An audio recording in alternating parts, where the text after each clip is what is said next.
It was a Tuesday night around 11 p.m. in 2013, and I was walking down a dimly lit street at night on my way home from work. My car had been in the shop, so I'd been forced to walk 3 miles home every day. The walk was barely an hour, so I was home before midnight. I live in a small town in southern Indiana, so after 10 there's rarely any cars on the road. The only vehicles you ever see are truckers heading to Indianapolis. I was about a mile into the walk when I turned on a dirt road. My house was off the beaten path, so I had to take all these dirt roads surrounded by forest to get there. As I was turning, I heard the sound of a motor in the distance, and it was getting closer very slowly. I saw about a quarter mile down the stretch of road I just turned off of a van moving very slowly without its lights. At first, this didn't strike me as out of place due to the fact that the town I live in there is a pretty cheap car dealership that sells used cars and vans with broken parts, like broken headlights. So I just assumed this guy was one of their clients. I kept walking down the side road with the van still going slowly down the main road. About 5 seconds later, I jumped when I heard the sound of the van roar, and it sped up really fast, except now it had its lights on. I was startled, but not worried. This was until the van got closer to the turn for the side road. About 500 feet away from the turn, the van turned off its lights again and slowed down. Now I was officially creeped out. I didn't want to seem startled, so I just walked faster down the road. I kept turning back constantly to see if I was being followed.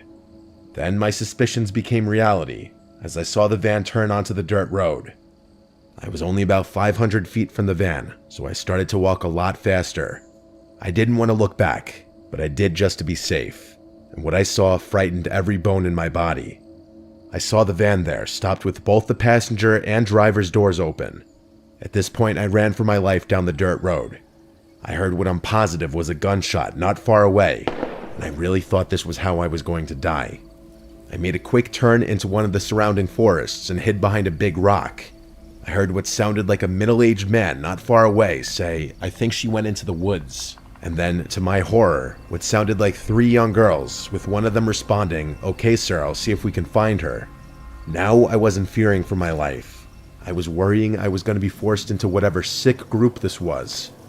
I was covering my mouth, trying not to make any sound, when I heard the man say, "Whoever finds her doesn't have to drink the blood tonight." A million thoughts ran through my head. Is this some sort of satanic cult? Are these girls kidnapped? Will I become one of them? I spent what felt like an eternity sitting behind a rock being scared of any sound that I could hear. Then, to my relief, I heard cop sirens nearby. I stayed there just to be safe.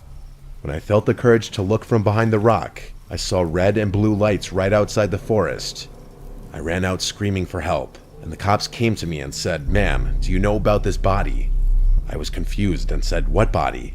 Then I saw in front of the cop car the most gruesome thing I will ever see. It was what looked like a naked young woman, gutted, blood everywhere.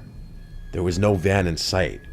I then explained everything to the cops. The car, the man, the girls who had to drink the blood.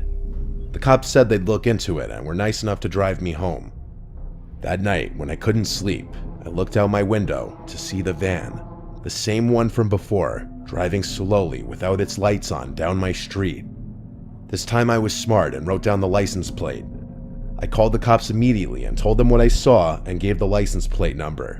As expected, when the cops came, the van was long gone, but what they told me is what will horrify me to this day.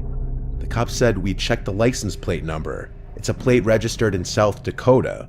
But the thing is, we checked with other precincts around the country, and they've gotten reports tonight that there was also a suspicious van with that license plate.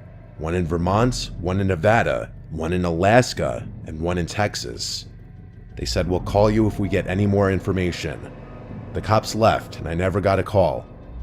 I don't really believe in the paranormal, so my best guess is that it was some sort of cult that used fake license plates to do their sick things all across the country, but I guess I'll never know. I moved out of Indiana, and now I make sure when I see something suspicious, I bolt.